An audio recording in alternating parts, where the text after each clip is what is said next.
தமிழக பாஜக தலைவர் அண்ணாமலை நேற்று சேலத்தில் செய்தியாளர்களை சந்தித்து பேசினார். அப்போது பேசிய அவர், நாளை அதாவது இன்று காலை 6 மணி வரை ஒட்டுமொத்த திமுக மற்றும் திமுக தகவல் தொழில்நுட்ப அணி கெட் அவுட் மோடி என்று ட்வீட் போடுங்கள்.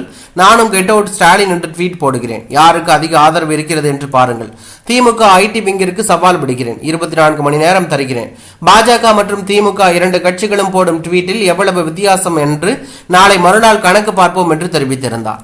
இந்நிலையில் பாஜக மாநில தலைவர் அண்ணாமலை இன்று எக்ஸ் தள பக்கத்தில் கெட் அவுட் ஸ்டாலின் என்று பதிவிட்டு வெளியிட்டுள்ள செய்தியில், ஒரு குடும்பத்தின் ஆதிக்கம், கரைபடிந்த அமைச்சரவை, ஊழலில் மையமாக இருப்பது, சட்டவிரோதத்தை கண்டுகொள்ளாமல் இருப்பது, தமிழகத்தை போதைப் பொருள் மற்றும் கள்ளச்சாராயத்தின் புகலிடமாக மாற்றுவது, பெருகி வரும் கடன், பாலடைந்த கல்வி அமைச்சகம், பெண்கள் மற்றும் குழந்தைகளுக்கு ஆபத்தான சூழல், சாதி மற்றும் மத அடிப்படையிலான பிரிவினைவாத அரசியல், நல்லாட்சியை வழங்குவதில் இடைவிடாத தோல்விகள், குறைபாடு உள்ள கொள்கைகள் மற்றும் தேர்தல் வாக்குறுதிகளை நிறைவேற்றவில்லை.